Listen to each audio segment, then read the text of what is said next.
The shot that killed Leonard Davis came from a gunman who never bothered to show his face. And 3 years later, Laura still woke up some mornings expecting to find him beside her in bed. The Arizona Territory sun beat down mercilessly on Steins Pass that August morning in 1878, turning the dusty Main Street into a shimmering ribbon of heat. Laura Davis stood on the wooden porch of her general store, wiping her hands on her apron as she surveyed the quiet town. At 27, she had already lived what felt like 3 lifetimes. The first had been her girlhood in Philadelphia, full of music and laughter. The second had been her marriage to Leonard, 4 brilliant years of partnership and love that had brought her out west. The third was this, the hollow existence she had carved out in widowhood, running the store they had built together, serving customers with a practiced smile that never quite reached her eyes. She had accepted her fate with the same quiet determination that had gotten her through everything else. Love, she told herself every morning, was something that happened once if you were lucky. She had been lucky once. That would have to be enough. The sound of hoofbeats drew her attention to the end of the street. A lone rider approached, sitting tall in the saddle despite what must have been hours on the trail. Even from a distance, she could see the layer of dust coating his dark hat and the weary slump in his horse's gait. Travelers came through Steins Pass regularly, this being a stop on the route between Lordsburg and the mining camps, but something about this rider made her look twice. He dismounted in front of her store with the fluid grace of a man who had spent more of his life on horseback than off. When he looked up, removing his hat to wipe his brow, Laura found herself staring into the bluest eyes she had ever seen, set in a face weathered by sun and wind but still young, perhaps 30 at most. Dark hair fell across his forehead, and several days' worth of stubble shadowed his jaw. "Morning, madam," he said, his voice a low rumble that seemed to resonate in her chest. "Would this be the place to get supplies?" "It would," Laura replied, forcing her voice to remain steady and professional. "I have most everything a traveler might need. Much obliged." He tied his horse to the hitching post and climbed the steps to the porch. Up close, she could see the laugh lines around his eyes, the strong set of his shoulders, the way his gun belt sat easy on his hips like a familiar companion. "Name's Henry Forrester. Mrs.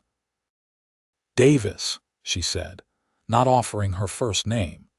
She had learned over the past 3 years that maintaining that formality helped keep well-meaning neighbors from trying to set her up with every unmarried man who passed through town. Something flickered in his blue eyes, recognition perhaps of the wall she had just erected, but he simply nodded and followed her inside the store. The interior was blessedly cool, shaded from the brutal sun. Shelves lined the walls, stocked with everything from canned goods to rope to bolts of fabric.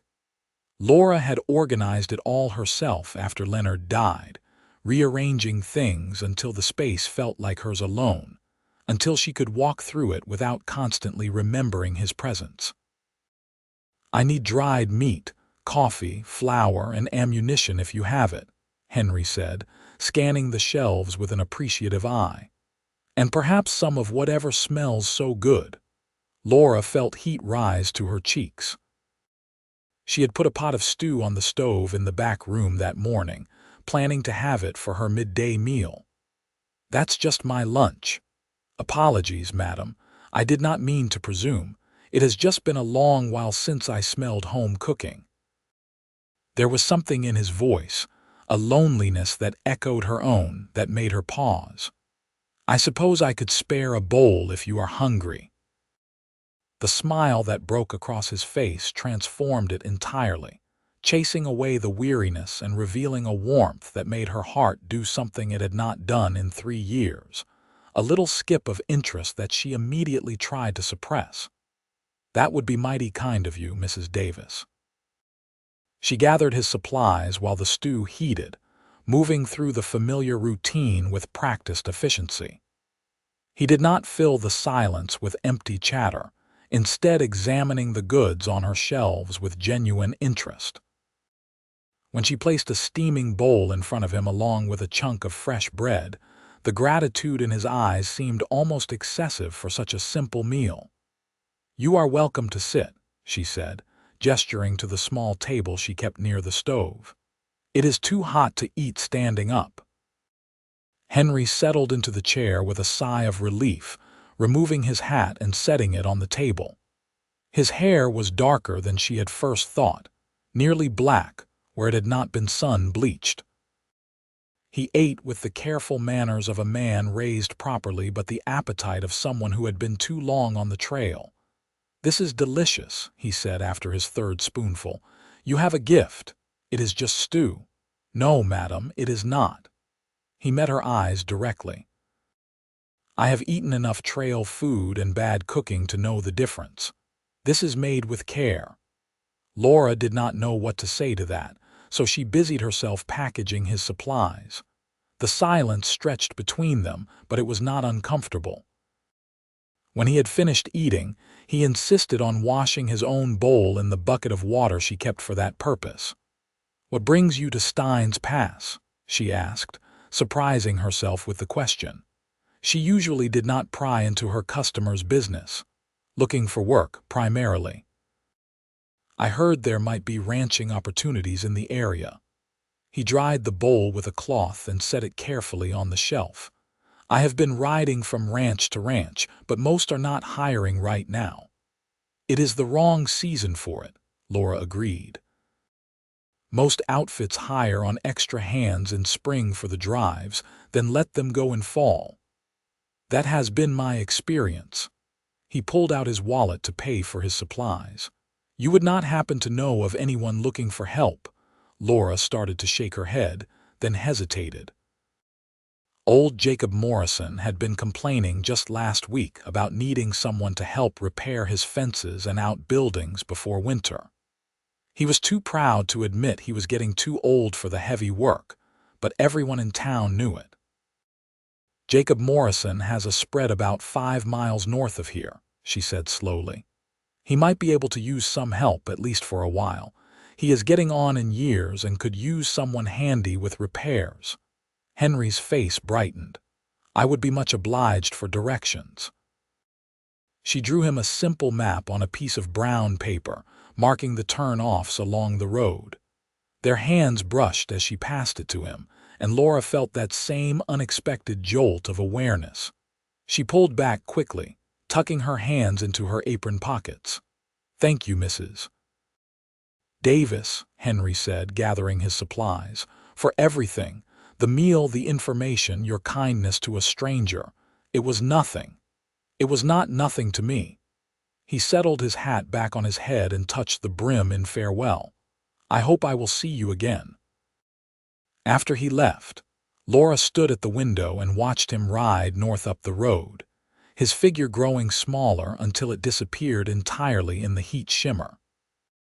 She told herself that the flutter in her chest was just indigestion from eating her stew too quickly, that the way his smile had warmed something cold inside her was just her imagination.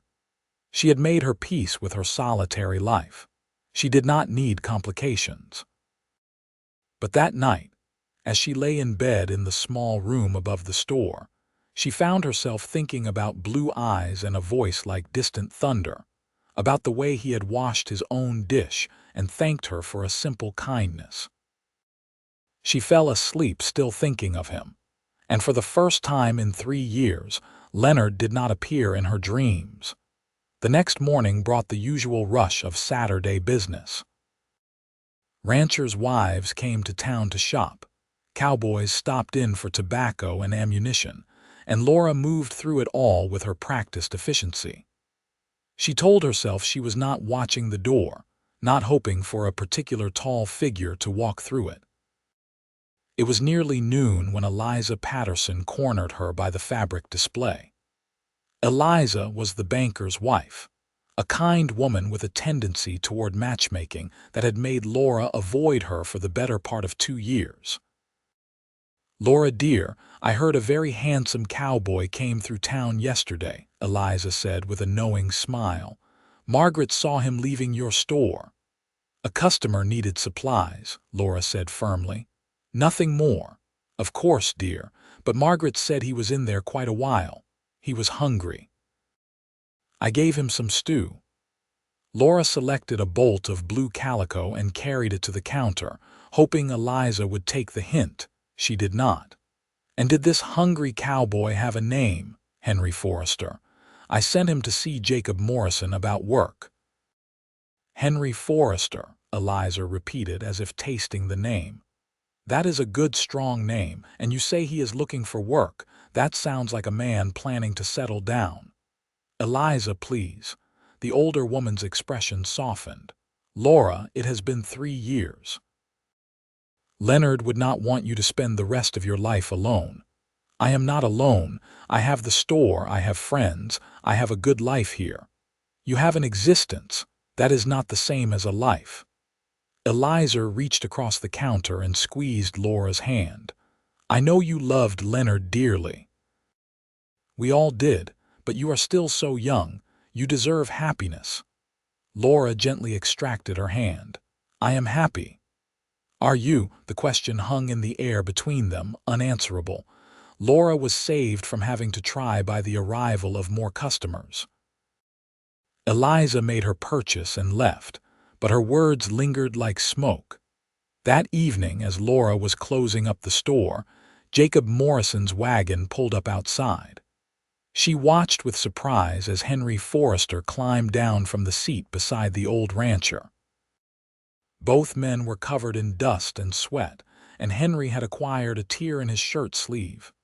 "Evening, Laura," Jacob called as he climbed stiffly from the wagon. "This young fellow found his way to my place just like you said he would.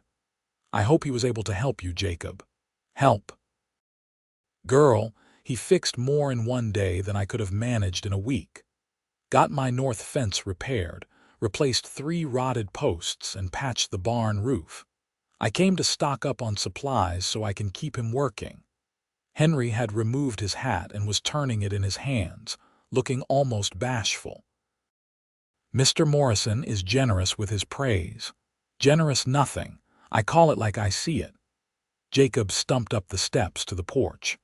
"I told him if he is willing to stay on through fall, I will give him room and board plus fair wages.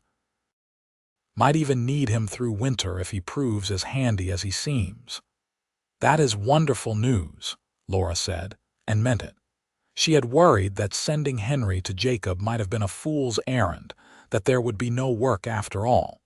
The relief she felt seemed disproportionate to the situation. While Jacob gathered his supplies, Henry lingered near the counter. "Thank you again for the recommendation, Mrs. Davis. Mr. Morrison is a good man. He is. He has been a friend to me since my husband and I first came to Stein's Pass." "Your husband," Henry said carefully. "If you do not mind my asking, is he?" "Dead. 3 years now. I am sorry."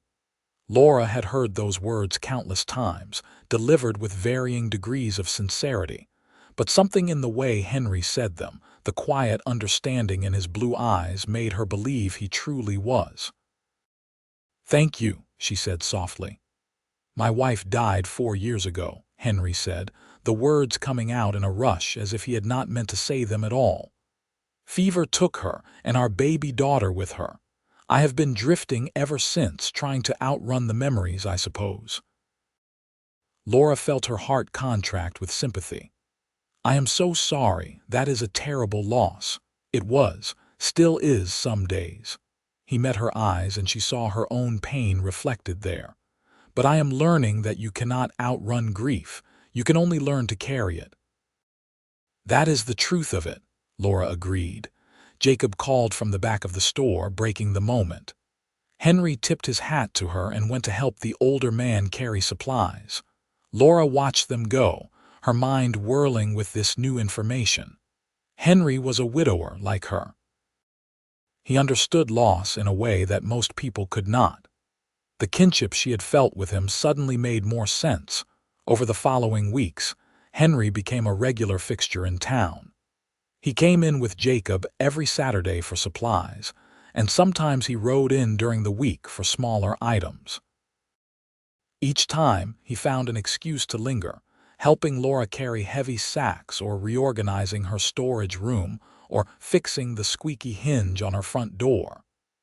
"You do not have to do this," she protested one afternoon as he repaired a loose board on her porch. "I know," he said, driving in another nail with practiced precision, "but I want to. Besides, you helped me when I needed it. I am just returning the favor. I only gave you directions. You gave me more than that." He sat back on his heels and looked up at her. "You gave me hope that I might find a place to belong again." The vulnerability in his voice made her chest ache. "Have you found a place to belong, I mean?" "I am starting to think I might have." The way he looked at her when he said it left no doubt about his meaning. Laura felt panic and longing war within her. Part of her wanted to retreat behind her widow's walls to protect the fragile peace she had built. But another part, a part she had thought dead, wanted to lean into the warmth he offered. "Henry," she began, not sure what she wanted to say. "I know," he said gently, rising to his feet. "I know you are not ready. I am not asking for anything, Laura. I just want you to know that I am here if you ever want a friend who understands."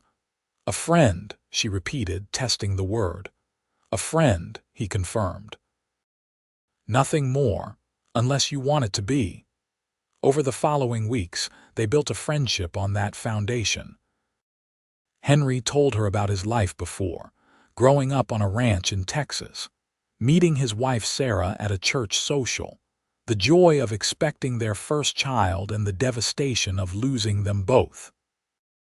Laura found herself sharing things she had not told anyone, about her childhood in Philadelphia, about how she and Leonard had dreamed of building an empire out west, about the hollow space his death had left in her life. "You still dream?" Henry asked one evening as they sat on the porch of her store, watching the sun paint the desert in shades of gold and crimson. "What do you mean? You said you and Leonard dreamed of building an empire. Do you still have dreams, or did you bury them with him?" The question struck her like a physical blow. "I do not know," she admitted. "I suppose I stopped letting myself dream. It seemed safer that way." "Safer," Henry agreed. "But is safe the same as living? You sound like Eliza Patterson, the banker's wife. I met her last week. She cornered me outside the saloon and interrogated me about my intentions toward you." Laura groaned. "I am so sorry. Eliza means well, but she can be rather forward." "I liked her," Henry said with a grin. "She clearly cares about you." "And for what it is worth, I told her my intentions were entirely honorable." "And what are your intentions, Henry Forrester?" The question came out more seriously than she had meant it to. Henry turned to look at her, his blue eyes intense in the fading light. "My intention is to be your friend for as long as you will have me," he said. "And if someday you decide you might want more, my intention would be to court you properly and treat you like the remarkable woman you are. But I will not push, Laura. I have learned that grief moves on its own schedule. You are a patient man. I have nowhere else I need to be." As autumn crept into the Arizona territory, bringing cooler nights and the occasional rain shower, Laura found herself looking forward to Henry's visits with an anticipation that both thrilled and terrified her.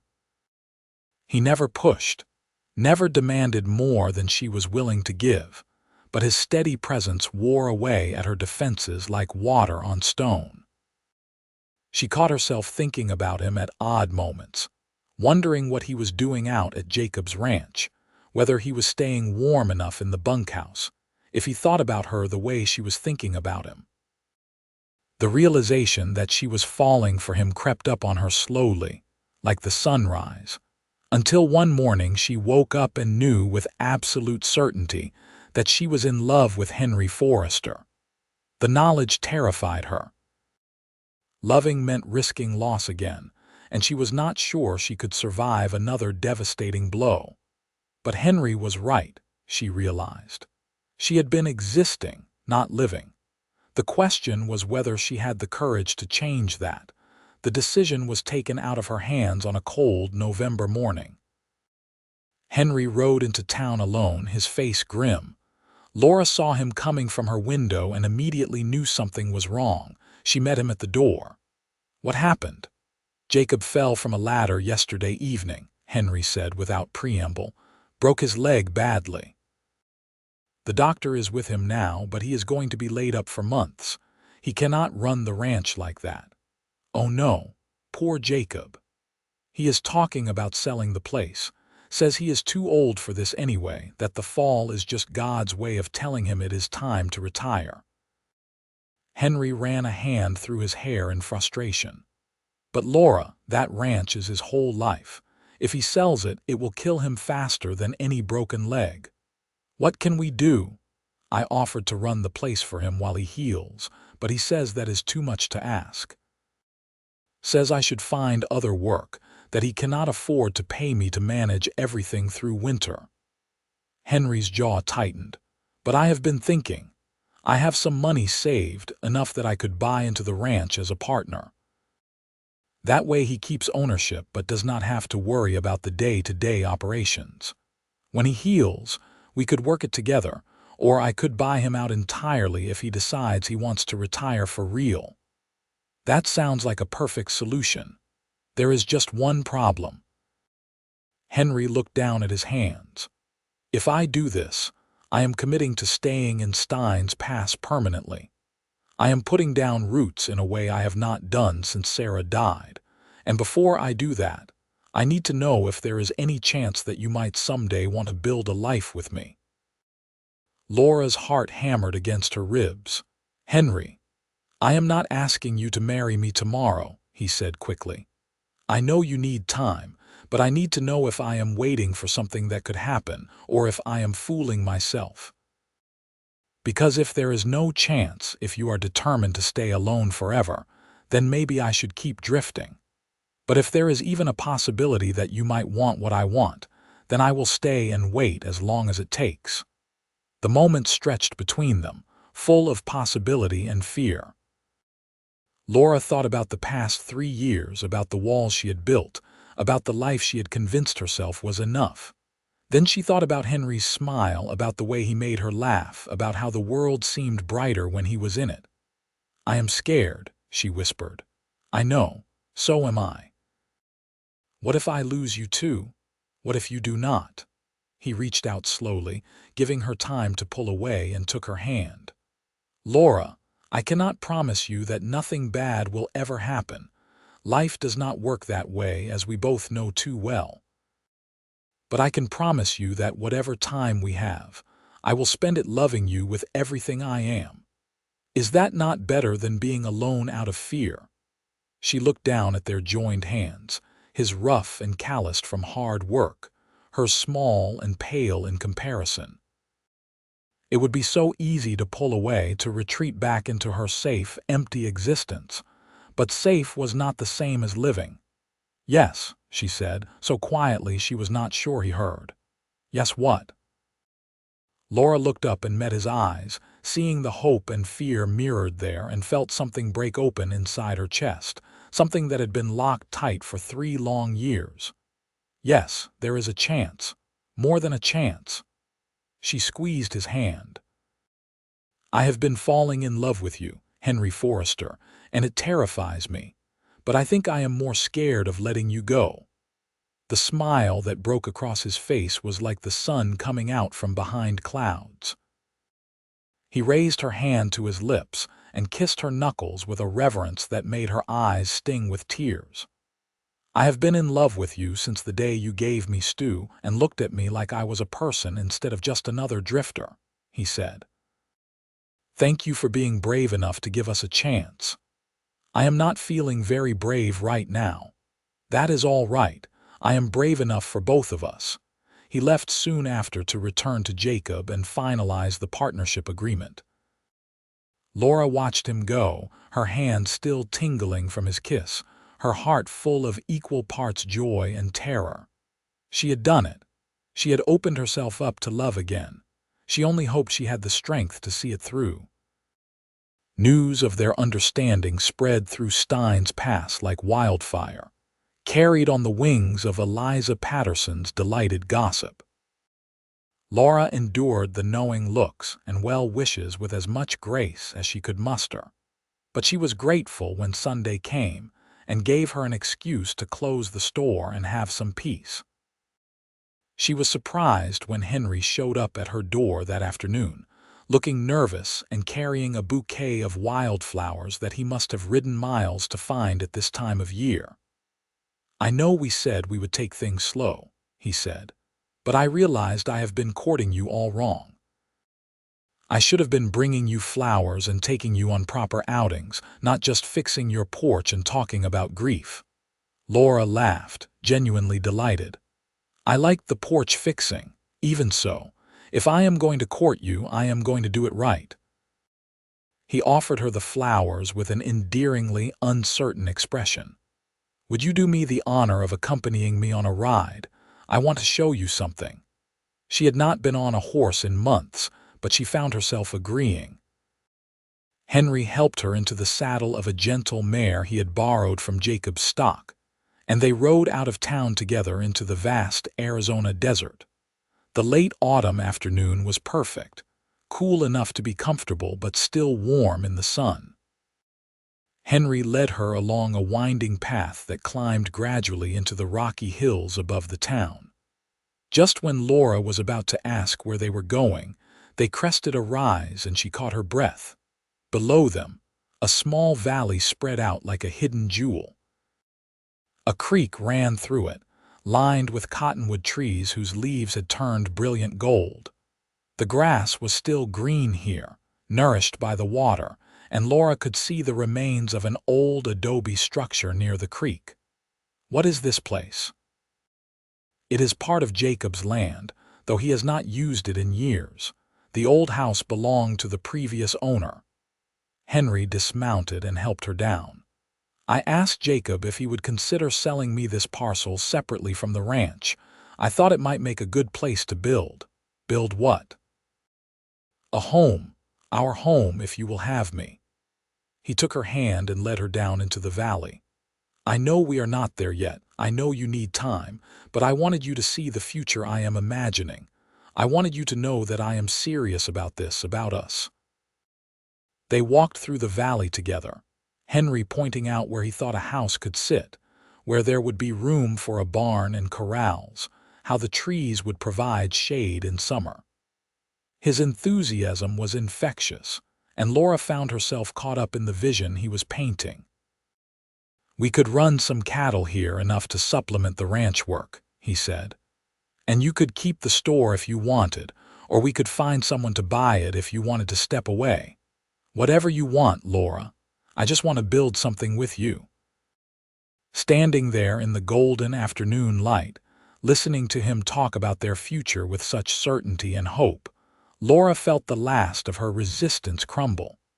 This was what she wanted. Not just Henry, but everything he represented, the courage to hope again, to dream again, to believe that happiness was possible even after devastating loss. "I love you," she said, the words tumbling out before she could second-guess them. Henry stopped mid-sentence and turned to stare at her. "What?" "I love you, Henry.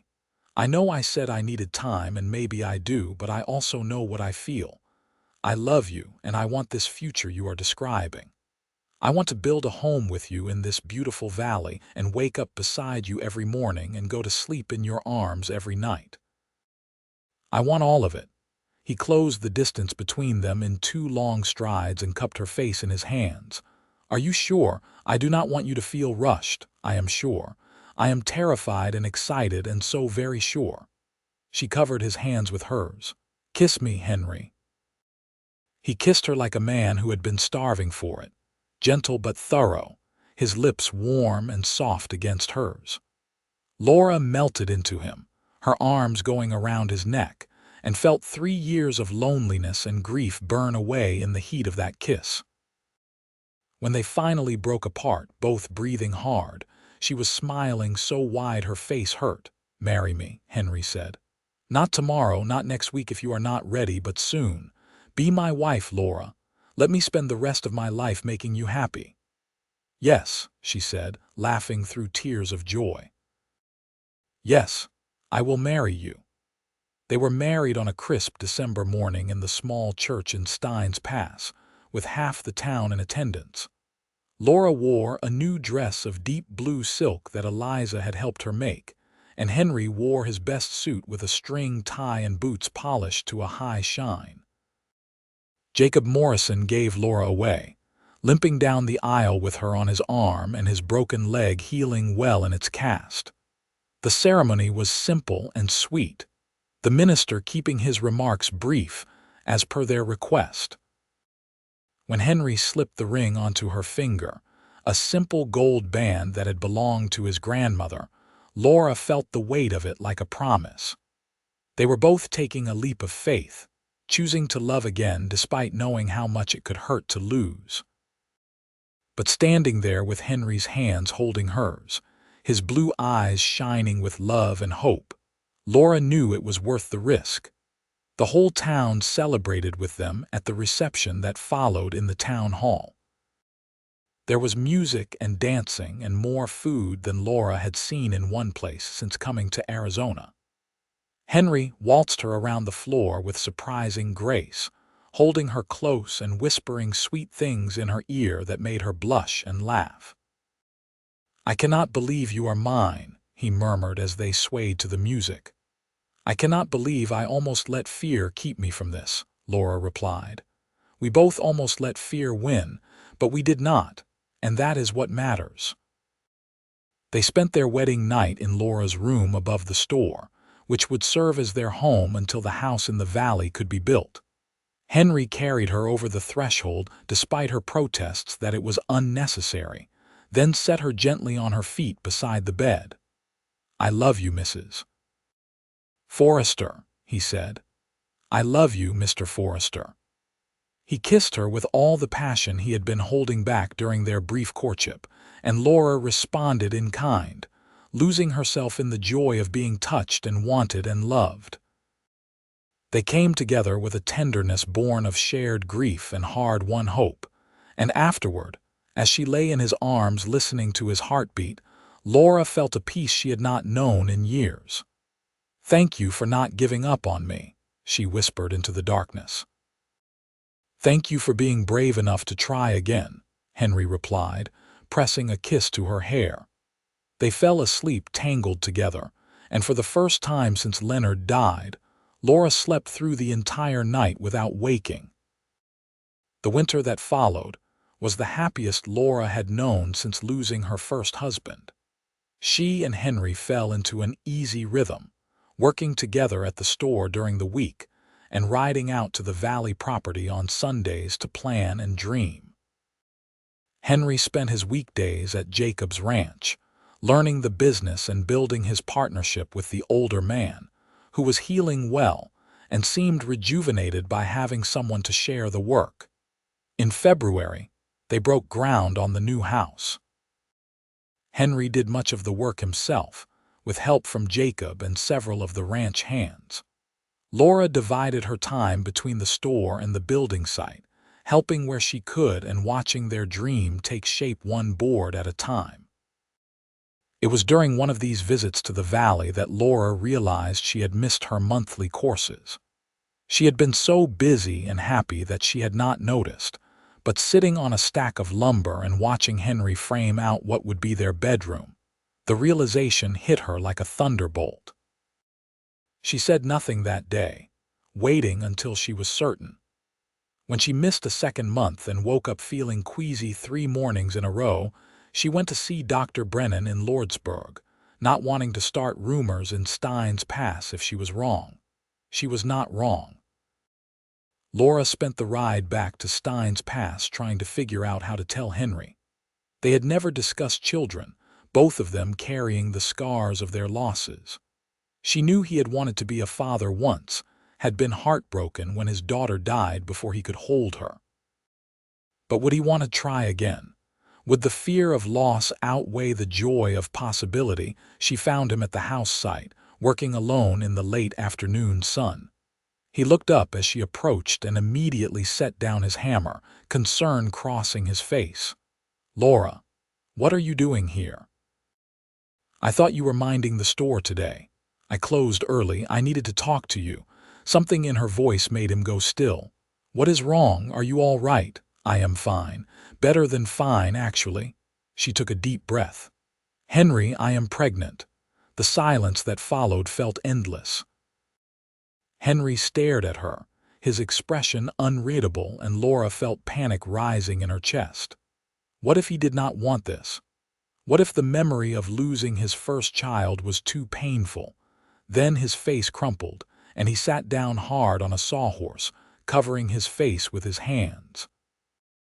Laura rushed to him, terrified that she had broken something between them. "Henry, I am sorry. I did not plan this. I did not think I am going to be a father," he said, his voice muffled by his hands. When he looked up, his face was wet with tears. "Laura, we are going to have a baby." "Are you happy about it?" she asked uncertainly. "Happy?" He stood and pulled her into his arms, holding her so tight she could barely breathe.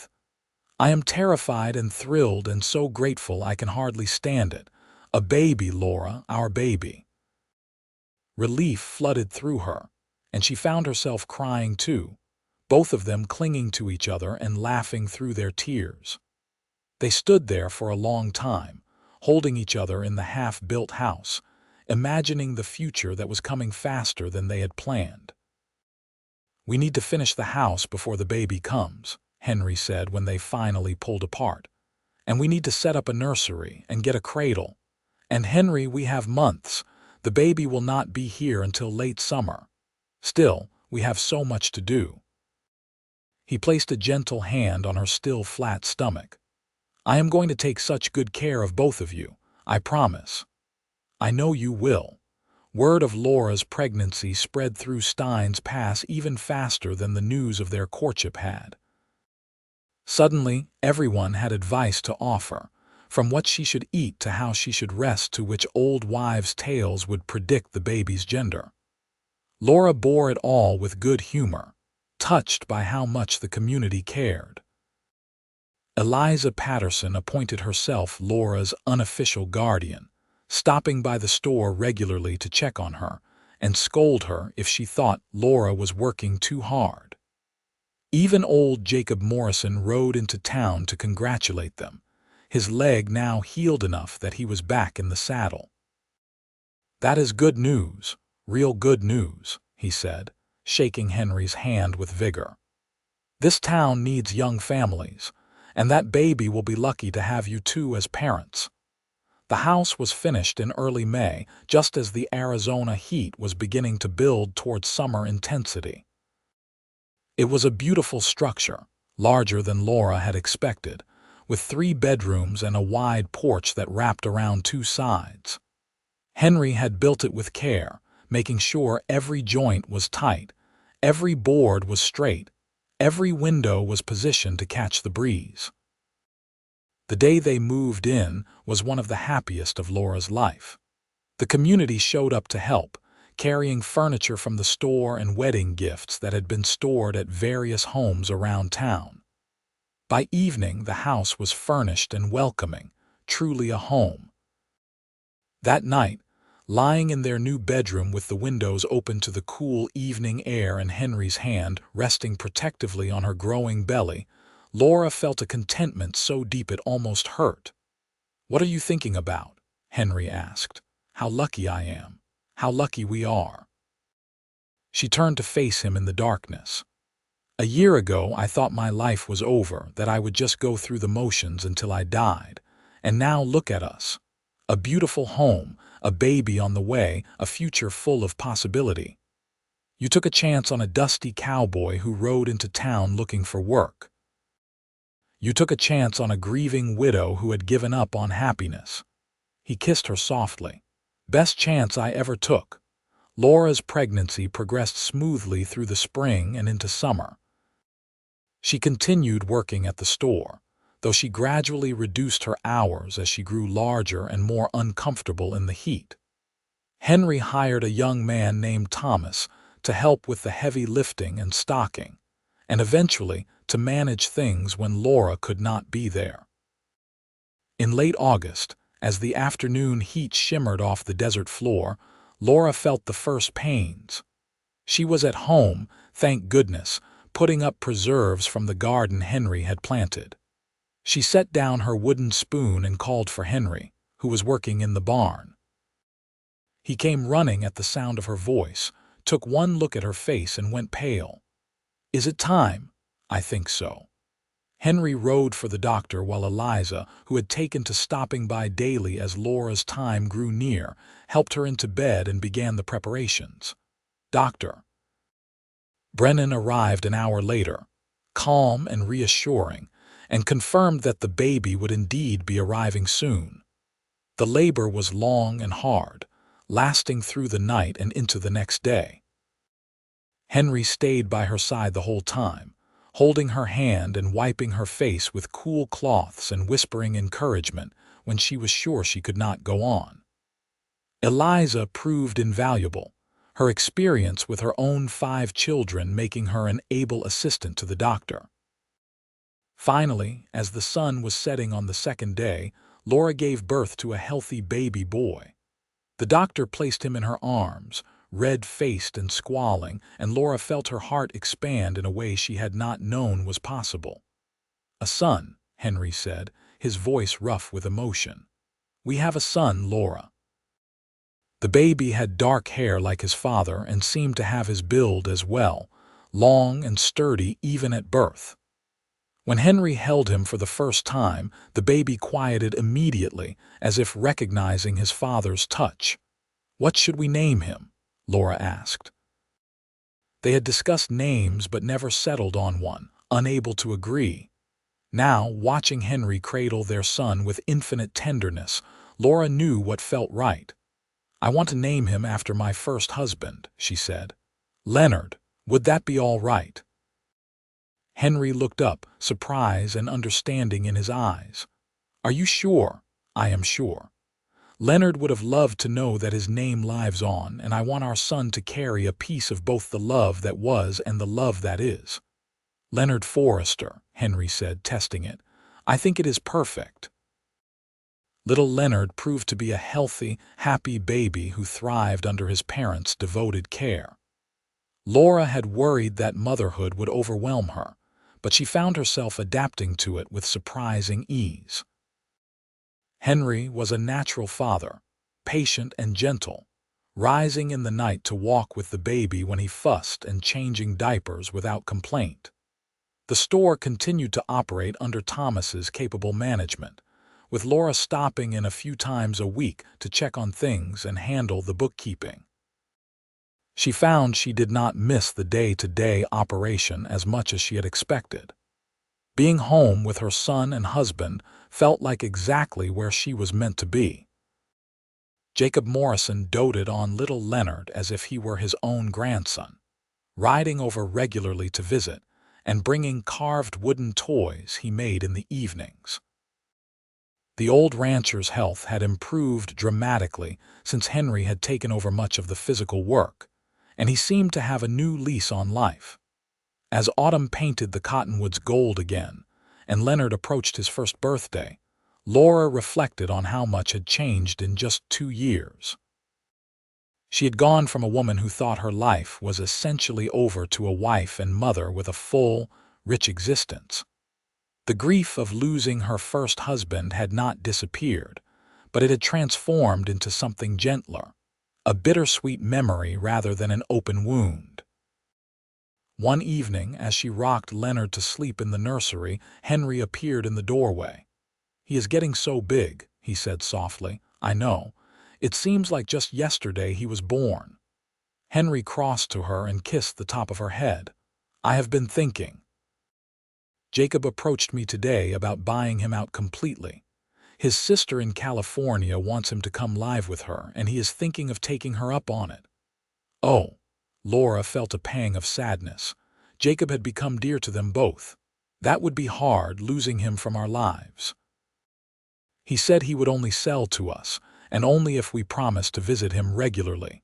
And he wants to stay involved in Leonard's life, wants us to bring him to California at least once a year. That seems fair. There is one more thing. Henry knelt beside the rocking chair. If we buy the ranch, it is going to be a lot of work. We would need to hire hands, manage the cattle operations, everything. I could not do it alone, not while also helping you with Leonard and building our life here. What are you suggesting? I am suggesting we hire a foreman to handle the day-to-day operations. Someone experienced who can manage the hands and run things when I need to be here. And I am suggesting we use some of the store profits to expand the herd and maybe acquire more land. We could build something really significant, Laura. Something to pass on to Leonard and any other children we might have. The casual mention of more children made Laura's heart skip. She had been thinking the same thing, missing the feeling of being pregnant, eager to give Leonard siblings. I think that sounds wonderful, she said. All of it. Henry's face lit up. Really, you are not worried it is too much too fast? A year ago I would have been terrified, but now... She looked down at their sleeping son, then back up at her husband. Now I believe we can do anything together. They sealed the deal with Jacob a week later. The old rancher cried as he signed over the deed, but his tears were happy ones, relief mixed with the sadness of letting go. He left for California in early November, promising to return in the spring to see how much Leonard had grown. The ranch kept them busy through the winter, but it was a good kind of busy, the satisfaction of building something meaningful. They hired a foreman named Samuel who had 20 years of experience and a steady hand with both cattle and men. Under his guidance, the operation flourished. Laura found herself pregnant again in the spring, much to their delight. This pregnancy was easier than the first, perhaps because she knew what to expect, or perhaps because she was simply happier. Their second son, whom they named Daniel, was born on a cool October morning with much less drama than Leonard's arrival. He was a quieter baby than his brother, content to watch the world with solemn, dark eyes that reminded Laura of her own. With 2 young sons and a thriving ranch, their days were full to bursting. But they were happy days, rich with laughter and love and the simple pleasures of family life. Laura often thought back to that August day when Henry had ridden into town, dusty and weary, looking for work and finding so much more. On their 5th wedding anniversary, Henry surprised her with a trip to the valley where he had first proposed. They left the boys with Eliza and rode out in the early morning, the air cool and fresh with the promise of spring. The valley looked much as it had that first day, the cottonwoods budding with new growth, the creek running high with snowmelt. But now their house stood solid and welcoming, smoke rising from the chimney where Samuel's wife was likely making breakfast, their barn full of horses, their pastures dotted with cattle. "You remember when I brought you here?" Henry asked as they dismounted near the creek. "How could I forget? You painted such a vivid picture of our future that I could not help but fall in love with it, and with you. And now here we are, living that future." Laura took his hand and leaned against his shoulder. "It is even better than I imagined." Even with 2 boys who seemed determined to never sleep through the night, she laughed. Even then, especially then. They stood there together in comfortable silence, watching the water flow past, thinking about all they had built and all that was yet to come. The losses they had both suffered would always be part of them, but those losses no longer defined them. They had chosen to love again, to risk again, to believe that happiness was possible even after grief. "I love you, Laura Forrester," Henry said. Thank you for taking a chance on a dusty cowboy. I love you too, Henry Forrester. Thank you for showing me that love is not something that happens once if you are lucky. Thank you for proving that sometimes the best love is the one that comes after you think all hope is lost. He kissed her there by the creek, the same creek where he had proposed, and Laura tasted salt on his lips and realized he was crying. She pulled back to see tears streaming down his face. What is wrong? Nothing is wrong. Everything is so right that it hurts. I am just so grateful, Laura. Grateful that my horse went lame near Stein's Pass that day and forced me to stop. Grateful that I was hungry and you offered me stew. Grateful for every small choice that led me to you. Now Laura was crying too, tears of joy mixing with his. I am grateful too for all of it, for you. They held each other there in the valley that had become their home, two people who had known devastating loss and found the courage to love again. The future stretched out before them, full of uncertainty and promise, and they would face it together. The years that followed brought both challenges and joys in equal measure. When Leonard was 6 and Daniel was 4, Laura gave birth to a daughter they named Mary, after Henry's mother. She was a wild child from the start, fearless and adventurous, keeping them constantly on their toes. 2 years later, another daughter arrived, sweet and gentle Grace, who seemed to carry a piece of heaven in her smile. The ranch grew and prospered under their stewardship. Henry proved to have a genius for breeding cattle, developing a strain that was particularly well suited to the harsh Arizona climate. Ranchers came from as far as Texas to buy breeding stock, and the Forrester name became synonymous with quality. Laura eventually sold the store to Thomas, who had proven himself more than capable of running it. The money from the sale allowed them to purchase additional land and expand their operations even further. She did not miss the work, finding more than enough to occupy her time managing the household, raising their 4 children, and helping Henry with the ranch bookkeeping. Jacob Morrison kept his promise, returning every spring to visit and bringing gifts for the children who called him Grandpa Jacob. His sister eventually moved back to Arizona to be near him, buying a small house in Lordsburg, and the whole family would gather there for holidays and celebrations. When Leonard was 10, he asked about the man he was named for. Laura and Henry had always been honest with the children about their pasts, about the loves they had lost and the grief they had overcome. But this was the first time any of them had shown real curiosity about the details. They sat down with all 4 children that evening after supper and told them the full story. Laura talked about her first husband, about how much she had loved him and how devastated she had been when he died. Henry talked about Sarah and their baby daughter, about the years he had spent drifting, trying to outrun his pain. But then your father rode into Stein's Pass, Laura said, looking at each of their faces, so precious and unique. And everything changed. Did you stop being sad? Mary asked, her 8-year-old face serious. No, sweetheart. The sadness did not disappear, but it changed. It became part of our story instead of the end of it. I do not understand, young Leonard said, his brow furrowed. Henry pulled his oldest son onto his lap. What your mother means is that sad things happen in life.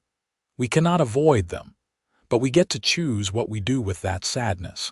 We can let it define us, or we can carry it with us as we move forward into new happiness.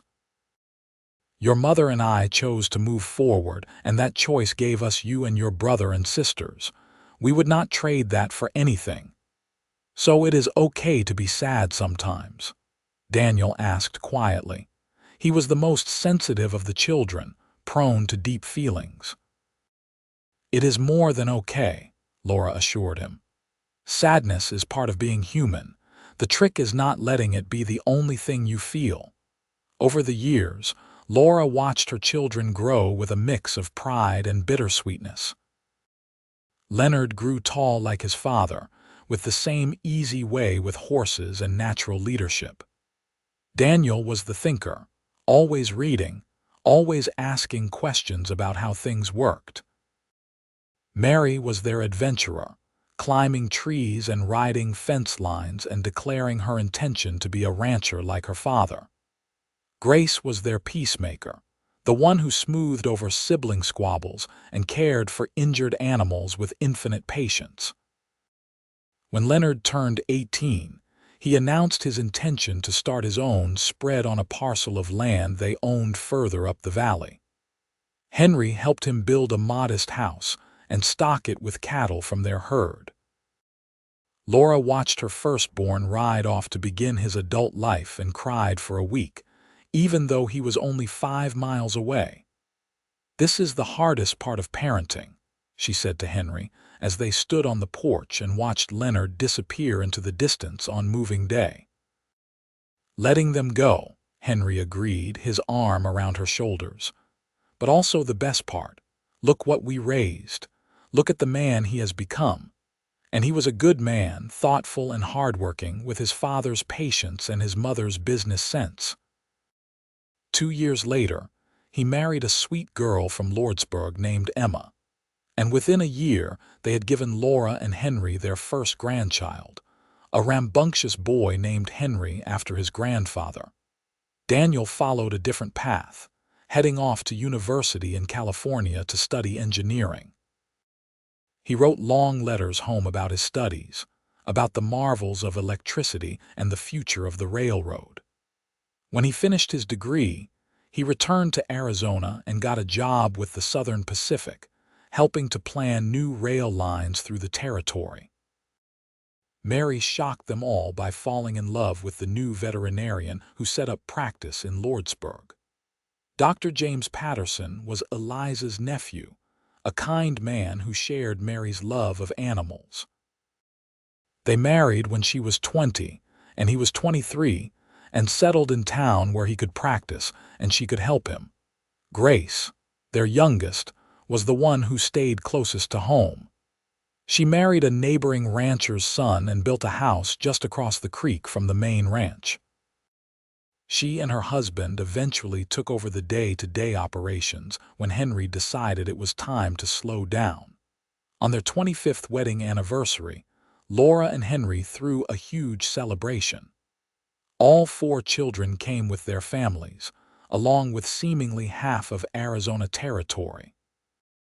Jacob Morrison, now in his 80s but still sharp as a tack, made the journey from California with his sister. Eliza Patterson, now widowed herself but as vibrant as ever, helped organize the whole affair. They set up tables in the valley, strung lanterns in the trees, and roasted a whole steer. There was music and dancing and enough food to feed an army. As the sun set and the lanterns glowed against the darkening sky, Henry pulled Laura into his arms for a dance. 25 years, he said, swaying her to the music. Hard to believe. Best 25 years of my life. Even better than the years with Leonard. He asked it gently, without jealousy, just curiosity. Laura thought about it seriously, wanting to give him an honest answer. Different, she finally said. Those years with Leonard were my youth, full of dreams and discovery. These years with you have been about building and growing and learning that love can be even richer the second time around because you understand how precious it is. Henry's eyes grew suspiciously bright. I do not deserve you. Nonsense. We deserve each other. Looking around at their children and grandchildren, at the friends who had become family, at the ranch they had built from nothing, Laura felt a profound gratitude wash over her. She thought about the woman she had been, standing on the porch of her general store and thinking her life was over. That woman could never have imagined this, could never have dreamed that happiness on this scale was possible. What are you thinking about? Henry asked, reading her expression. About that day you rode into town, about how close I came to letting fear keep me from all of this. But you did not. You were brave. We both were. The music swelled around them, their children's laughter rising above it. This was what life was supposed to be, Laura thought. Not the absence of pain, but the presence of so much love that it eclipsed the pain. Not forgetting the past, but honoring it while embracing the future. As the evening wore on and the celebration continued, Laura found a quiet moment to stand by the creek alone. She looked up at the stars, brilliant in the clear desert sky, and thought about all the people she had loved and lost. Her parents, gone now for years, her first husband Leonard, Henry's first wife Sarah, and their baby daughter. "Thank you," she whispered to them, to the universe, to whatever force had brought her and Henry together. "Thank you for the grief that taught me to appreciate joy. Thank you for the loss that taught me the value of what I have. Thank you for the ending that turned out to be a beginning." She felt Henry come up behind her, his arms sliding around her waist, his chin resting on her shoulder. They stood there together in comfortable silence, two people who had found each other when they needed it most, who had built a life beyond what either had imagined possible. "Ready to go back to the party?" he asked eventually. "In a minute. I just want to stay here with you a little longer." "We have all the time in the world, my love." And they did. Years and years of it, though neither would live forever. They would face more losses, more challenges, more moments of grief. But they would face them together, armed with the knowledge that love was stronger than fear, that hope could survive even the darkest times, that it was never too late for a new beginning. As they walked back to the celebration, hand in hand, Laura thought about the title she might give to her story if she were telling it to her grandchildren someday. Something about second chances, perhaps, or the courage to love again. But really, it was simpler than that.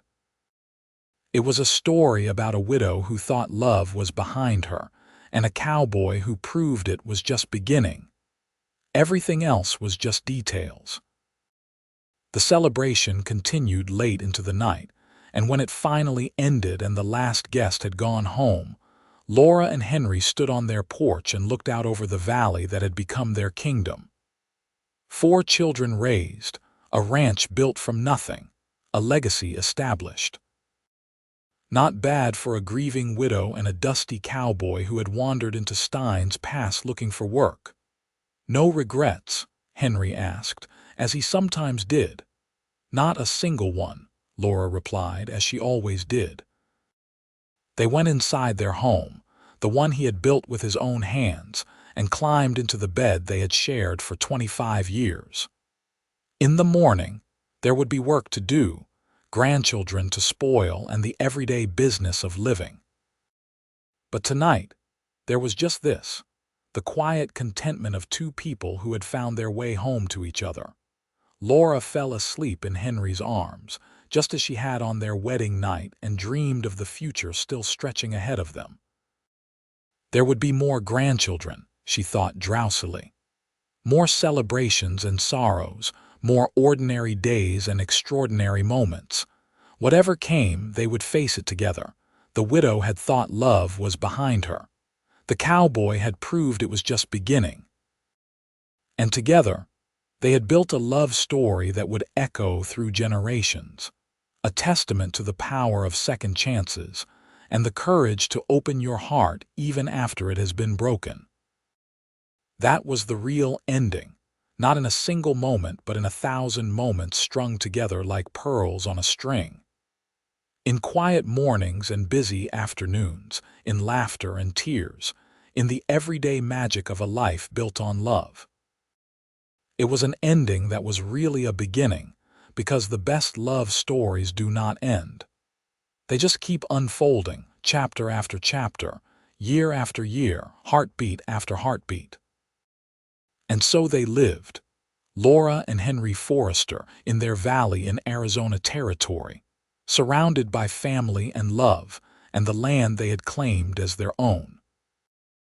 They grew old together, watching their children's children grow, watching the territory become a state, watching the world change around them while their love remained constant.